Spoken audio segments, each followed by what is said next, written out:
नमस्कार साथियों, कैसे हैं आप सभी। मैं गणेश द्विवेदी जीएलसी आईएएस के इस ऑनलाइन प्लेटफॉर्म पर आपका हार्दिक स्वागत करता हूं।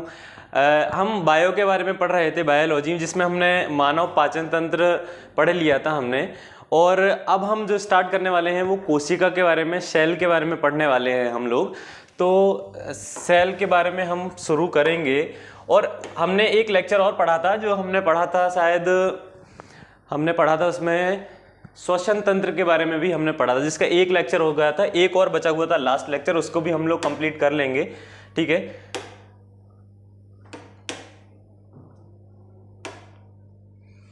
तो मानव कोशिका जो है, अपन कोशिका सेल बोलते हैं, जिसमें क्या है कि बायोलॉजी है, जो बायोलॉजी के जीव विज्ञान है।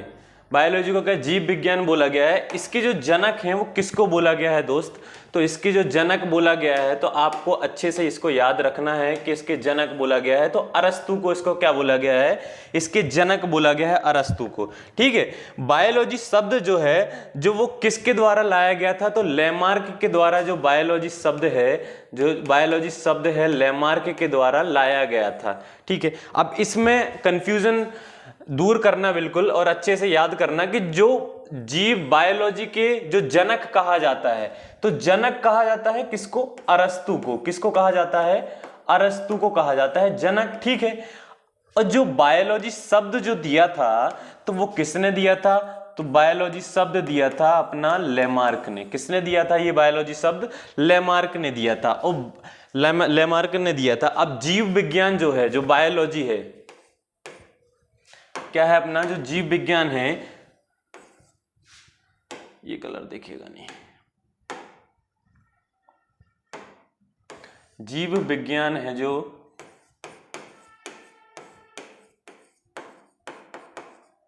जीव विज्ञान को क्या दो तरह में विभाजित किया गया है। दो तरह से विभाजित किया गया है। किस किस तरह से विभाजित किया गया है? तो पहला है पादप विज्ञान और दूसरा क्या है? जंतु विज्ञान। पहला क्या है दोस्त? पादप विज्ञान है। पहला है अपना पादप विज्ञान, और दूसरा है अपना दोस्त जंतु विज्ञान। ठीक है दोस्त। तो मैंने आपको शुरुआत में यह बताया कि अपना जो जीव विज्ञान है, अपना जो बायोलॉजी है, बायोलॉजी जो है अपना, ठीक है, तो इसका जो जनक कहा जाता है, तो इसका जनक हमने बोला कि अरस्तु को कहा जाता है। बायोलॉजी शब्द किसने दिया? तो ये बायोलॉजी शब्द लेमार्क ने दिया था। जीव विज्ञान को दो तरह से विभाजित किया गया है, पादप विज्ञान और दूसरा क्या है? जंतु विज्ञान। जिसको क्या इसको बोला गया है? बॉटनी बोला गया है, और इसको बोला जाता है जूलॉजी बोला जाता है। क्या? जूलॉजी बोला जाता है। ठीक है, जूलॉजी बोला जाता है। अब पादप विज्ञान के जो जनक हैं दोस्त, जो पादप विज्ञान के कौन है? पादप विज्ञान के जनक हैं। तो पादप विज्ञान के जनक को थियोफ्रेस्टस कहा जाता है। किसने बोला गया था ये? थियोफ्रेस्टस ने पादप विज्ञान के जनक को कहा जाता है। फ्रेस्टस, क्या? थियोफ्रेस्टस पादप विज्ञान के जनक को कहा जाता है। और जीव विज्ञान के जनक किसको कहा जाता है? तो जीव विज्ञान के जनक अरस्तु को कहा जाता है। किसको बोला जाता है? अरस्तु को बोला जाता है। जीव विज्ञान के जनक को क्या बोला जाता है? अरस्तु को। किसके? बायोलॉजी के जनक को। अभी पढ़ाया मैंने, क्या बोला जाता है। अब जो मैं आपको बताऊं कि जो कोशिका है अपनी, सेल है जो अपना, क्या? सेल है। ठीक है दोस्त। अपना जो सेल है तो कैसे बना हुआ है, कैसे एक शरीर का निर्माण करता है सेल, ये है अपना सेल दोस्त। ठीक है। सबसे पहले सेल बना, ठीक है, उसके बाद अपना ऊतक बनता है। ये क्या बनेगा? अपना ऊतक। ठीक है दोस्त। उसके बाद जो बनता है अपना अंग बनता है। ठीक है। अंग के बाद बनेगा अपना तंत्र। तंत्र के बाद अपना दोस्त क्या बनेगा? शरीर बनेगा। क्या? कैसे ये टूटा? पहले अपना क्या था दोस्त? सेल था, यानी कि क्या था अपना? कोशिका थी। क्या थी? कोशिका। क्या थी दोस्त? कोशिका थी। और कोशिका बहुत सारी कोशिका जो है मिलकर क्या बनाई, उन्होंने ऊतक बनाया, और बहुत सारे ऊतक मिलकर एक अंग बन गए, और बहुत सारे अंग मिलकर एक तंत्र बन गए, तंत्र का निर्माण किया। बहुत सारे तंत्र जो हैं वो मिलकर किसका, एक शरीर का निर्माण किया इन लोगों ने दोस्त। किसका निर्माण किया, एक शरीर का। कैसे, सेल, फिर ऊतक, अंग, तंत्र, और उसके बाद देन फिर शरीर। ठीक है दोस्त, इतना समझ में आया आपको, जिसको सेल, टिश्यू, ऑर्गन, ठीक है, सिस्टम और बॉडी। क्या है, सेल है, टिश्यू है, ऑर्गन है, सिस्टम है, और क्या है, ये बॉडी है। ठीक है दोस्त, बॉडी है। चलिए आगे बढ़ते हैं। एक बार फिर से रिपीट करना मेरे साथ। इसको क्या बोला गया था अपन ने, इसको बोला था अरस्तु। क्या बोला था, अरस्तु। और ये है अपना लैमार्क। ठीक है, लैमार्क। अब जो कोशिका की खोज के बारे में अपन पढ़ते हैं, तो जो कोशिका की खोज थी दोस्त, क्या थी, कोशिका की खोज। तो सर्वप्रथम कोशिका की खोज किसने करी थी, किसने करी थी सर्वप्रथम कोशिका की खोज दोस्त। सबसे पहले जो कोशिका की खोज की गई थी, तो सबसे पहले कोशिका की खोज रॉबर्ट हुक ने करी थी। किसने करी थी, रॉबर्ट हुक ने। कब करी थी, 1665 में की थी, जो कि एक मृत कोशिका थी। इसको याद रखना अच्छे से, बहुत इंपॉर्टेंट है ये।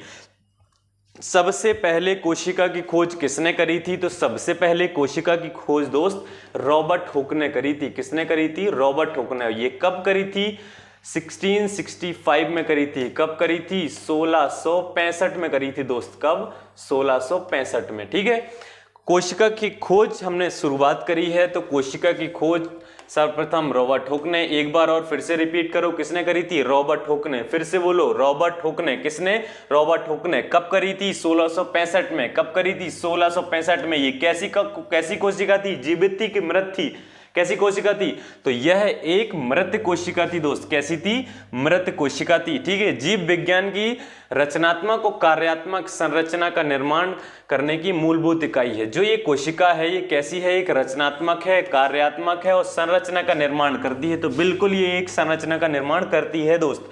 ठीक है, सभी जीवित पदार्थ का निर्माण कोशिका से होता है। ठीक है, जितने भी जीवित पदार्थ हैं अपने यहाँ पे, उसका निर्माण किससे होता है, तो कोशिका से उसका निर्माण होता है। अब ये कोशिका के अध्ययन को क्या बोला जाता है दोस्त, तो कोशिका के अध्ययन को बोलते हैं अपन क्या, साइटोलॉजी बोलते हैं। कोशिका के अध्ययन को क्या बोलते हैं दोस्त, कोशिका के अध्ययन को बोला जाता है साइटोलॉजी। क्या, साइटोलॉजी। क्या बोलेंगे दोस्त, कोशिका के अध्ययन को साइटोलॉजी बोलेंगे। एक बार फिर से रिपीट करना कि कोशिका की खोज सर्वप्रथम किसने करी थी, किसने करी थी, तो रॉबर्ट हुक ने सर्वप्रथम कोशिका की खोज करी थी। कब करी थी, तो 1665 में इसकी खोज करी थी। किसने, रॉबर्ट हुक ने। कैसी कोशिका थी ये दोस्त, जीवित थी कि मृत कोशिका थी, तो आपको यह बताना है कि यह एक कैसी कोशिका थी, मृत कोशिका थी दोस्त। कैसी थी, मृत कोशिका थी। ठीक है, और ये जो कोशिका है ये रचनात्मक है, क्रियात्मक है, और संरचना का निर्माण करती है। इसकी क्या है, यह एक मूलभूत इकाई है दोस्त। ठीक है, सभी जीवित पदार्थों का निर्माण कोशिका से होता है। कोशिका के अध्ययन को क्या बोला जाता है, सेल के अध्ययन को क्या बोला जाता है, तो इसको बोला जाता है अपना क्या, साइटोलॉजी। क्या बोलते हैं दोस्त, इसको बोलते हैं अपन साइटोलॉजी। ठीक है, सबसे पहले कोशिका की जानकारी, सबसे पहले जो कोशिका की जानकारी है दोस्त, ठीक है, तो रॉबर्ट हुक की किताब जो माइक्रोग्राफिया है, रॉबर्ट हुक की जो किताब है माइक्रोग्राफिया, ठीक है, रॉबर्ट हुक की जो किताब है, जो रॉबर्ट हुक की किताब है माइक्रोग्राफिया में प्राप्त होती है। इन्होंने मधुमक्खी के छत्ते जैसे दिखने वाली कोशिका का वर्णन किया है दोस्त। किसमें, माइक्रोग्राफिया में। किसमें किया है दोस्त, माइक्रोग्राफिया में। सबसे पहले कोशिका की जो जानकारी है, जो रॉबर्ट हुक की किताब है, किसकी, रॉबर्ट हुक की किताब दोस्त, किसकी है, रॉबर्ट हुक की जो किताब है दोस्त, किसकी, रॉबर्ट हुक की जो किताब है माइक्रोग्राफिया। क्या है, माइक्रोग्राफिया। याद रखना इसको, कौन सी किताब है, माइक्रोग्राफिया से प्राप्त होता है। इन्होंने क्या है, मधुमक्खी के छत्ते जैसी दिखने वाली कोशिका का क्या किया है, वर्णन किया है दोस्त। क्या किया है, वर्णन किया है। ठीक है। सबसे पहले कोशिका की जानकारी रॉबर्ट हुक की कौन सी किताब में मिलती है? तो आपको याद रखना है कि माइक्रोग्राफिया। एक बार फिर से रिपीट करो मेरे साथ, कौन सी किताब है वो? माइक्रोग्राफिया। कौन सी है? माइक्रोग्राफिया, ठीक है। किसकी किताब थी वो? रॉबर्ट हुक की किताब, ठीक है, जिससे हमें जानकारी मिलती है। क्या जानकारी मिलती है? कि मधुमक्खी के छत्ते जैसे दिखने वाली कोशिका का वर्णन किया गया है, ठीक है दोस्त। और रॉबर्ट हुक ने जो इसको सबसे पहले नाम दिया था ना दोस्त, तो सबसे पहले इसका नाम कोसा दिया था। क्या? इसका नाम कोसा था। देन उसके बाद रॉबर्ट हुक के द्वारा ही इसका नाम क्या? कोशिका कर दिया गया था इसका नाम। फिर क्या? कोशिका कर दिया गया था इसका नाम। सबसे पहले क्या नाम था इसका? सबसे पहले इसका जो नाम था वो था कोसा था, और देन उसके बाद क्या कर दिया गया था? कोशिका कर दिया गया था इसका नाम, ठीक है। 1674 में एंटिनो वॉन ल्यूवेनहॉक के द्वारा एक जीवित कोशिका की खोज की गई थी। किसकी की गई थी? एक जीवित कोशिका की खोज की गई थी 1674 में। इन दोनों के द्वारा, किसके द्वारा? एंटिनो वॉन और ल्यूवेनहॉक के द्वारा क्या की गई थी? खोज की गई थी। एक जीवित कोशिका थी। कैसी कोशिका थी ये? जीवित कोशिका थी। और कौन सी थी? एंटिनो वॉन और ल्यूवेनहॉक के द्वारा एक जीवित कोशिका की सबसे पहले क्या की गई थी? खोज की गई थी, ठीक है। इनको जीवाणु विज्ञान का क्या बोला जाता है? तो इन दोनों को जीवाणु विज्ञान का जनक कहा जाता है, फादर ऑफ बैक्टीरियोलॉजी, ठीक है। सूक्ष्म जीव विज्ञान का जनक भी कहा जाता है इनको। क्या कहा जाता है? सूक्ष्म जीव विज्ञान का जनक भी कहा जाता है। क्या बोला जाता है? फादर ऑफ बैक्टीरियोलॉजी बोला जाता है। किसको बोला जाता है? सूक्ष्म जीव विज्ञान का जनक भी बोला जाता है। किसको? एंटिनो वॉन और ल्यूवेनहॉक को बोला जाता है। किसको? एंटिनो वॉन और ल्यूवेनहॉक को। एक बार और फिर से बोलो मेरे साथ, एंटिनो वॉन और ल्यूवेनहॉक को बोला जाता है, ठीक है। किसको बोला जाता है? ठीक है।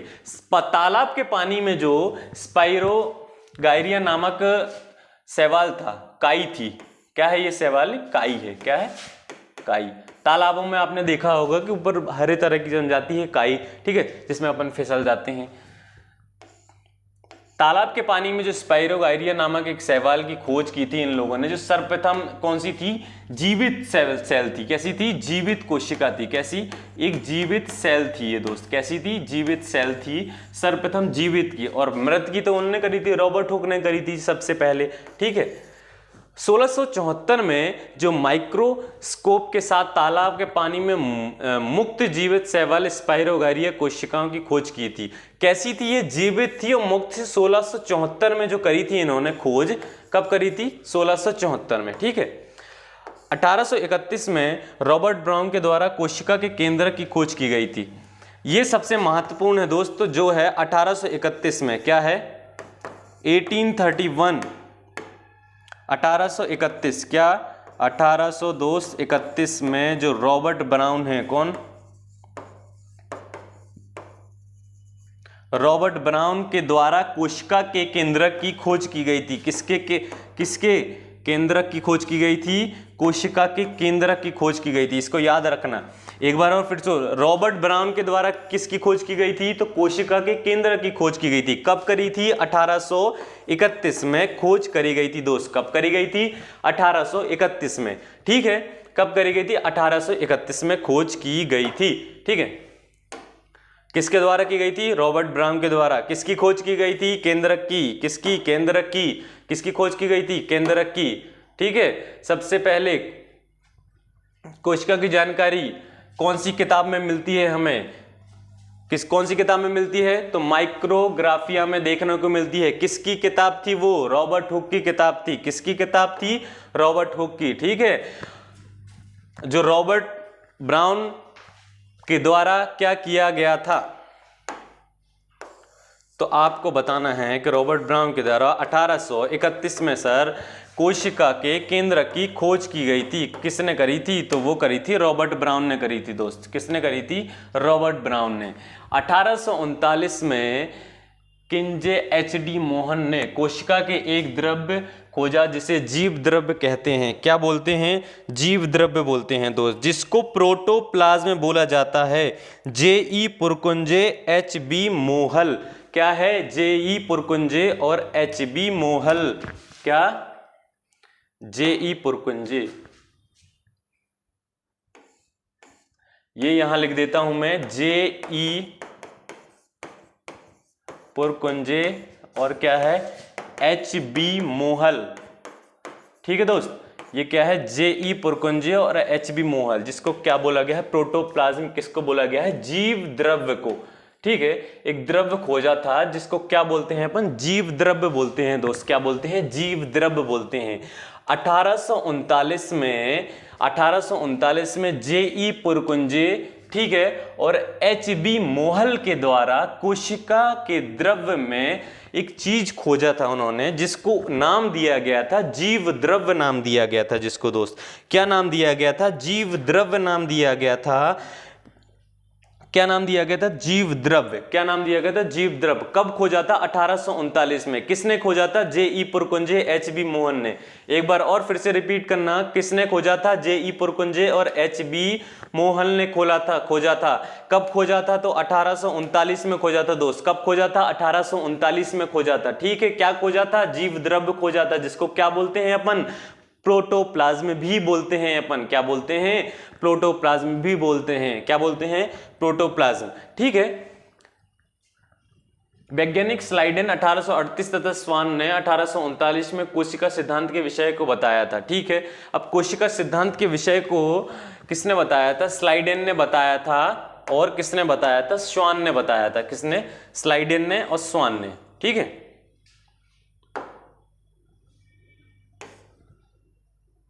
स्लाइडेन और स्वान दोनों ने ये क्या बताया था? ये रहा।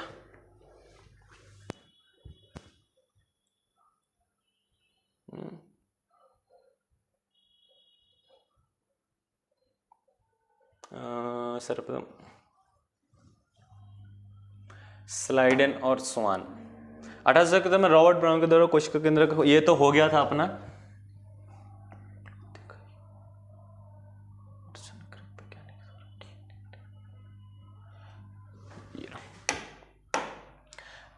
ये रहा।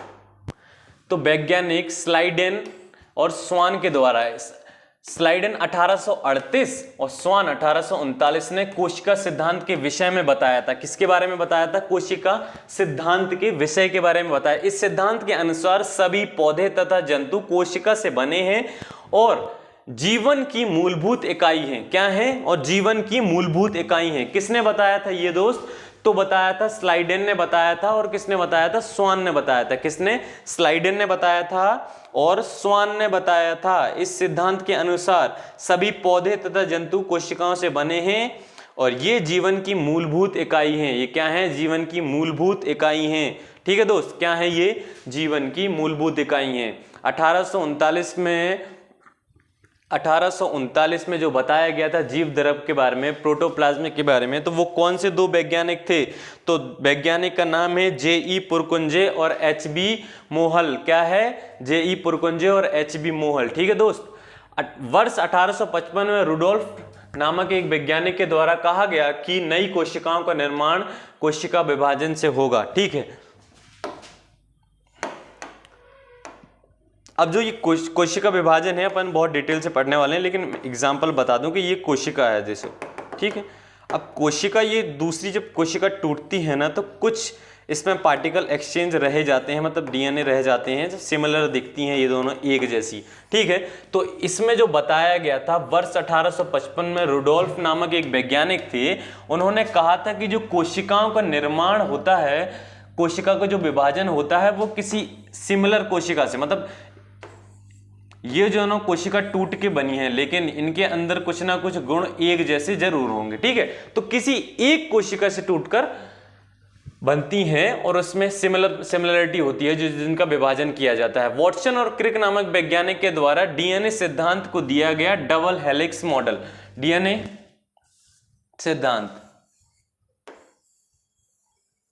डीएनए सिद्धांत को दिया गया, जिसको बोला गया है कि डबल हेलिक्स मॉडल। ये बहुत इंपॉर्टेंट है। ये वॉटसन और क्रिक नामक वैज्ञानिक थे। क्या थे? वॉटसन और क्रिक नामक वैज्ञानिक थे, जिन्होंने क्या डीएनए सिद्धांत को बताया। उस डीएनए सिद्धांत को क्या बोला गया था कि डबल हेलिक्स मॉडल बोला गया था उसको। दोस्त क्या बोला गया था उसको? Double helix model. क्या बोला गया था? Double helix model. मानव शरीर में सबसे लंबी कोशिका तंत्रिका तंत्र कौन सी है? तो सबसे लंबी अगर आपसे कोई पूछे तो सबसे लंबी कौन सी है? न्यूरॉन है। कौन सी है सबसे लंबी दोस्त? तो सबसे लंबी है न्यूरॉन। कहाँ? इधर ब्रेन में होती है। कहाँ है? ब्रेन में है दोस्त। कहाँ है? ब्रेन में। मानव शरीर में सबसे लंबी कोशिका तंत्रिका तंत्र है अपनी न्यूरॉन। कौन सी है? न्यूरॉन। शरीर की सबसे छोटी कोशिका कौन सी है? तो है शुक्राणु। कौन सी है दोस्त? शुक्राणु है। कौन सी? शुक्राणु है। ठीक है। सबसे बड़ी है अपनी अंडाणु। कौन सी है? सबसे बड़ी है अपनी अंडाणु दोस्त। सबसे बड़ी है अपनी है अंडाणु। सबसे बड़ी कौन सी है? अंडाणु है दोस्त। कौन सी है? एक बार फिर से रिपीट करना मेरे साथ। वर्ष 1855 में रुडोल्फ नामक वैज्ञानिक ने कोशिकाओं का निर्माण कोशिका विभाजन से ही होता है। किसका? जो कोशिकाओं का निर्माण होता है वो किससे होता है? कोशिका विभाजन से ही होता है। ठीक है। वॉटसन और क्रिक नामक वैज्ञानिक ने डीएनए सिद्धांत दिया था। डीएनए सिद्धांत, जिसको नाम दिया गया था डबल हेलिक्स मॉडल। क्या नाम दिया गया था?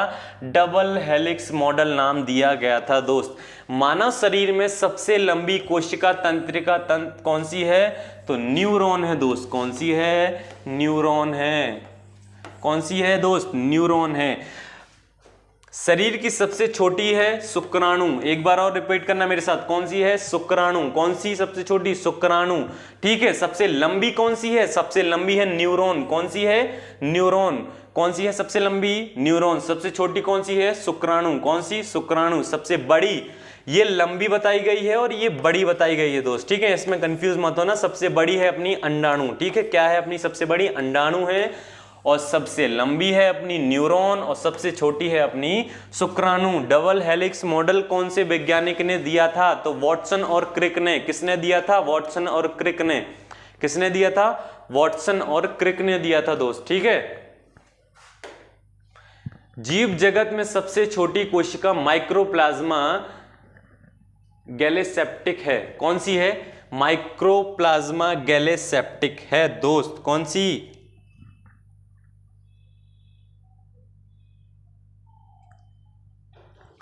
कौन सी है दोस्त? जीव जगत में। जीव जगत मतलब विश्व में अगर देखा जाए, ठीक है, तो कौन सी है जीव जगत में? तो सबसे छोटी है कौन सी? माइक्रोप्लाज्मा गैलेसेप्टिक। कौन सी है?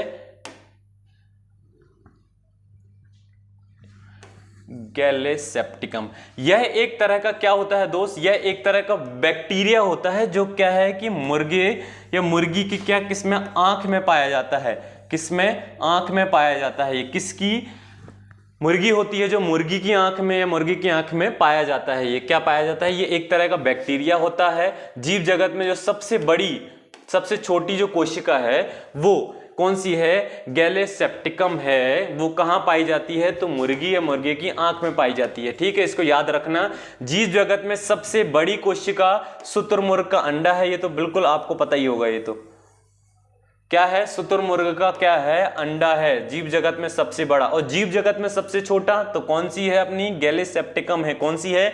गैलेसेप्टिकम है दोस्त। ठीक है। जीव जगत की सबसे बड़ी कोशिका तो वो है अपनी शुतुरमुर्ग का अंडा। ठीक है।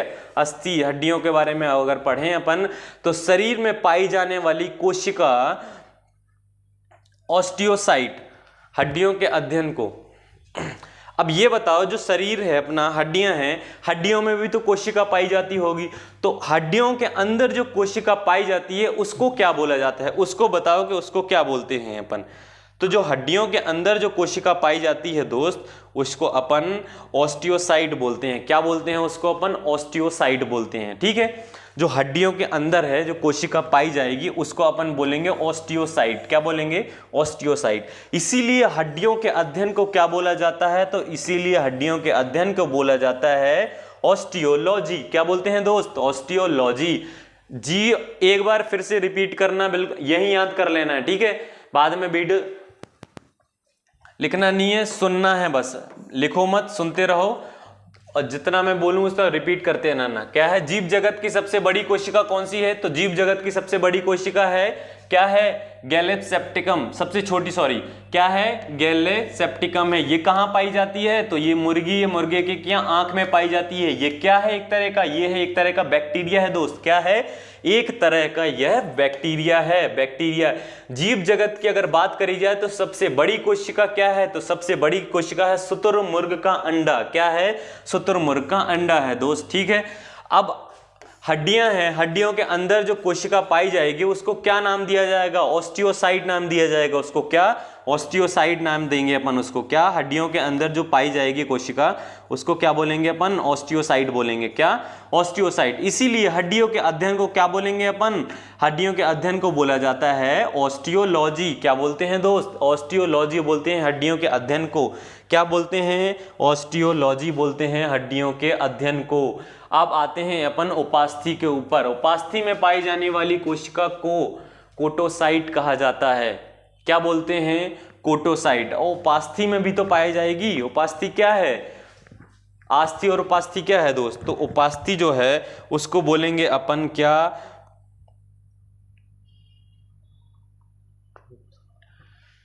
उपास्थि जो है, उपास्थि मानोपन हड्डी का शुरुआती अवस्था मान लो एक तरीके। जैसे अपना कान है, कान क्या है? अपने उपास्थि है। इसमें हड्डी है लेकिन ऐसी हड्डी है जो फ्लेक्सिबल है बहुत ज्यादा, ठीक है। इसको क्या बोला गया है? इसको उपास्थि बोला गया है। क्या? उपास्थि बोला गया है। इसको क्या बोला गया है? उपास्थि। क्या बोलते हैं अपन? इसको उपास्थि बोलते हैं, ठीक है।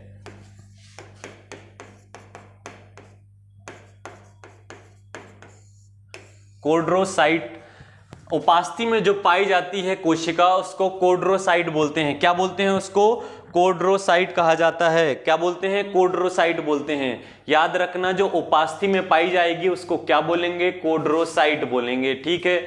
ये नहीं बोलेंगे, कोड्रोसाइट बोलेंगे इसको। क्या बोलेंगे? कोड्रोसाइट। किडनी के अंदर कोशिका को नेफ्रॉन कहा जाता है। क्या बोलते हैं दोस्त? किडनी के अंदर जो होती है तो वो होगी अपनी नेफ्रॉन। और नेफ्रॉन क्या करता है? नेफ्रॉन क्या करता है बताओ मेरे को जल्दी। नेफ्रॉन अपना करता है जो शुद्धिकरण करता है। किस चीज का शुद्धिकरण करेगा ये नेफ्रॉन? तो रक्त का करेगा। किसका करेगा? कि हवा का शुद्धिकरण करेगा? वायु का करेगा? किसका करेगा? तो ये अपना करेगा रक्त का। रक्त का क्या करेगा? शुद्धिकरण करता है। किसका करता है? रक्त का शुद्धिकरण करेगा दोस्त। किसका करेगा? रक्त का शुद्धिकरण, जिसको क्या बोला गया है? अल्ट्रा फिल्ट्रेशन बोला गया है। जिसको क्या बोलते हैं अपन? Ultra filtration. क्या बोलते हैं अपन? जिसको अल्ट्रा फिल्ट्रेशन बोला गया है दोस्त। क्या बोला गया है? Ultra filtration. किडनी के अंदर कोशिका को नेफ्रॉन कहा गया है, ठीक है, जो कोशिका है। और नेफ्रॉन क्या कार्य करती है? तो नेफ्रॉन अपना रक्त का शुद्धिकरण का कार्य करती है। और ये रक्त के शुद्धिकरण को क्या बोला गया है? तो इसको बोला गया है अल्ट्रा फिल्ट्रेशन, ठीक है। उपास्थि के अंदर जो कोशिका पाई जाती है उसको क्या कहते हैं? तो उसको बोलेंगे अपन कोड्रोसाइट बोलेंगे। क्या बोलेंगे दोस्त अपन उसको? उसको बोलेंगे अपन कोड्रोसाइट। किडनी के अंदर जो कोशिका पाई जाएगी उसको नेफ्रॉन बोलेंगे। और नेफ्रॉन का कार्य क्या है? तो वो रक्त का शुद्धिकरण करता है, जिसको अपन बोलते हैं अल्ट्रा फिल्ट्रेशन, ठीक है। अब आते हैं अपन कोशिका सिद्धांत के ऊपर प्रभु। किसके ऊपर? कोशिका सिद्धांत के ऊपर। सन 1838 और 39 में अपन कर रहे हैं वर्ष 1838 और 39 में, जब जंतु वैज्ञानिक थियोडोर व पादप वैज्ञानिक मैथियार कोशिका सिद्धांत प्रस्तुत किया, जिसके अनुसार प्रत्येक जीव कोशिका, कुछ तो गड़बड़ है दया। सन 1838 और 39 में अगर बात करें अपन, सन 1838 और 39 में थियोडोर स्वान, कौन है? थियोडोर स्वान और मैथियास स्लीडन। क्या है? मैथियास स्लीडन और थियोडोस स्वान है ये, ठीक है। मैथियास स्लीडन है और थियोडोस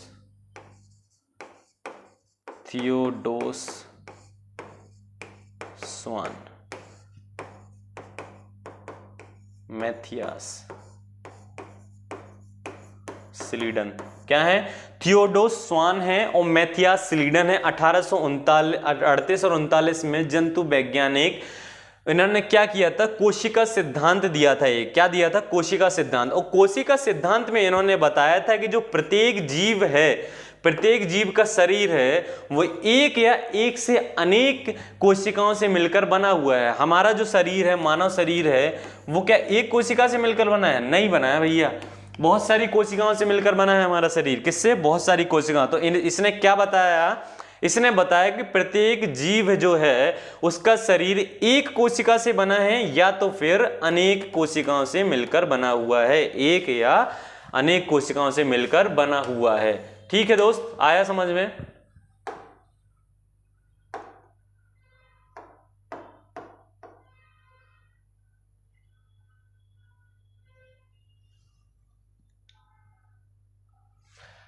अब जो है एक बार अपन रिपीट करते हैं क्या क्या पढ़ा था अपन ने। ठीक है, जल्दी जल्दी से। मैंने क्या बताया था कि जो जीव विज्ञान है, जीव विज्ञान का जनक किसे कहा गया था? तो जीव विज्ञान का जनक अपन ने बोला था किसको? अरस्तु को। किसको बोला गया था दोस्त? अरस्तु को। किसको? अरस्तु को। किसको? अरस्तु को बोला गया था। ठीक है, बायोलॉजी, बायोलॉजी शब्द किसने दिया था? तो दिया था अपना लैमार्क ने। किसने दिया था? लैमार्क ने दिया था। किसने कोशिका की खोज सर्वप्रथम रॉबर्ट हुक ने कब करी थी? 1665 में। कैसी कोशिका थी ये? जीवित थी कि मृत कोशिका थी? तो यह एक मृत कोशिका थी। जीव विज्ञान की रचनात्मक, जीव विज्ञान जो है अपना बायोलॉजी है, जो सेल है वो कैसा है? रचनात्मक है, कार्यात्मक है, संरचना देता है ना, एक संरचना, एक स्ट्रक्चर देता है हमें, उसका निर्माण। ठीक है, और कोशिका कैसा है? एक मूलभूत इकाई है। ठीक है, सभी जीवित पदार्थों का निर्माण कोशिका से होता है। ठीक है, कोशिका के अध्ययन को क्या बोलते हैं? तो कोशिका के अध्ययन को बोलते हैं साइटोलॉजी। क्या बोलते हैं? साइटोलॉजी। ठीक है, रॉबर्ट हुक की कौन सी किताब में हमें कोशिका की जानकारी मिलती है? तो माइक्रोग्राफिया में मिलती है। कौन सी किताब में मिलती है दोस्त? तो माइक्रोग्राफिया में हमें देखने को मिलती है। सबसे पहले नाम क्या दिया गया था कोशिका का? तो कोसा बोला गया था सबसे पहले। क्या? कोसा बोला गया था। देन उसके बाद उसका नाम कोशिका रखा गया था दोस्त। ठीक है, क्या रखा गया था? कोशिका रखा गया था।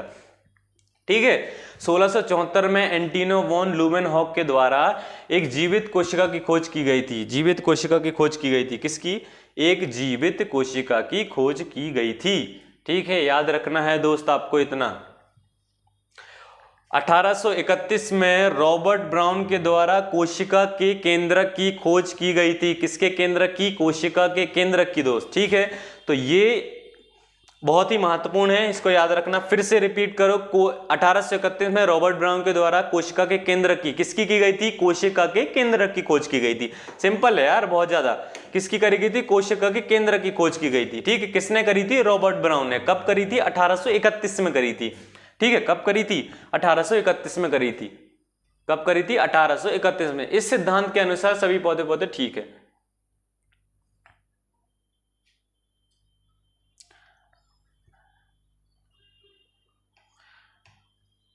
हड्डियों के जो अंदर कोशिका पाई जाएगी उसको क्या बोलेंगे दोस्त? तो हड्डियों के अंदर जो कोशिका पाई जाएगी उसको क्या बोलेंगे? ऑस्टियोसाइट बोलेंगे। क्या बोलेंगे? ऑस्टियोसाइट बोलेंगे। फिर से मेरे साथ दोहराओ एक बार और, क्या बोलेंगे? ऑस्टियोसाइट बोलेंगे। किसको बोलेंगे? जो हड्डियों के अंदर कोशिका पाई जाती है उसको अपन बोलते हैं क्या? ऑस्टियोसाइट बोलते हैं। क्या बोलते हैं? ऑस्टियोसाइट। फिर से बोलो, क्या बोलेंगे? ऑस्टियोसाइट। किसको बोलते हैं? तो शरीर के अंदर जो हड्डियां पाई जाती हैं उसके अंदर भी कोशिका पाई जाती है। उस कोशिका को हमने जो नाम दिया है उसको दिया है ऑस्टियोसाइट। क्या दिया है नाम? ऑस्टियोसाइट नाम दिया है। ठीक है, हड्डियों के अध्ययन को क्या बोलते हैं? ऑस्टियोलॉजी बोलते हैं। क्या बोलते हैं? ऑस्टियोलॉजी। जीव जगत में सबसे बड़ी कोशिका कौन सी है? कौन सी है दोस्त? तो शुतुरमुर्ग का अंडा। कौन सी है? शुतुरमुर्ग का अंडा। जीव जगत में सबसे छोटी कौन सी है? तो जीव जगत में सबसे छोटी है गैलेसेप्टिकम। कौन सी है? गैलेसेप्टिकम। यह एक तरह का कैसा है? यह एक तरह का बैक्टीरिया है दोस्त। क्या है? एक तरह का ये एक बैक्टीरिया है। ये कहाँ पाई जाती है? तो ये पाई जाती है अपनी मुर्गी के या मुर्गे की आंख में पाई जाती है दोस्त। कहाँ पाई जाएगी? आंख में पाई जाएगी। ठीक है दोस्त, उपास्थि, उपास्थि में जो हड्डी पाई जाएगी उसको क्या बोलेंगे अपन, तो उपास्थि में जो हड्डी होगी उसको क्रोडोसाइट बोलेंगे अपन। क्या बोलेंगे, क्रोडोसाइट बोलेंगे अपन। क्या बोलेंगे, क्रोडोसाइट। ठीक है दोस्त, अपन जो किडनी है, किडनी के अंदर जो कोशिका पाई जाएगी उसको नेफ्रॉन बोलेंगे, और नेफ्रॉन का कार्य क्या है, रक्त का शुद्धिकरण, ना कि वायु का। ठीक है, नेफ्रॉन कहा जाएगा। और नेफ्रॉन क्या कार्य करता है, रक्त का फिल्टर करता है, रक्त को साफ करने का कार्य करता है, जिसको बोला गया है अल्ट्रा फिल्ट्रेशन बोला गया है, जिसको अल्ट्रा फिल्ट्रेशन बोला गया है दोस्त। ठीक है, अभी हमने यहां तक पढ़ लिया है कोशिका सिद्धांत तक। ठीक है, इस कोशिका सिद्धांत बचा हुआ है अपना थोड़ा, तो कोशिका सिद्धांत को जो अपन आगे करने वाले हैं वो आगे बढ़ेंगे अपन, कोशिका सिद्धांत को बहुत डीप से पढ़ेंगे अपन। ठीक है, अभी सेल शुरू हुआ है, 6-7 लेक्चर में ख़त्म हो गए, पहली वीडियो थी ये आपकी। ठीक है, तो दोस्त लाइक करें, शेयर करें और कमेंट करें। तब तक के लिए ध्यान रखें अपना, और जय हिंद।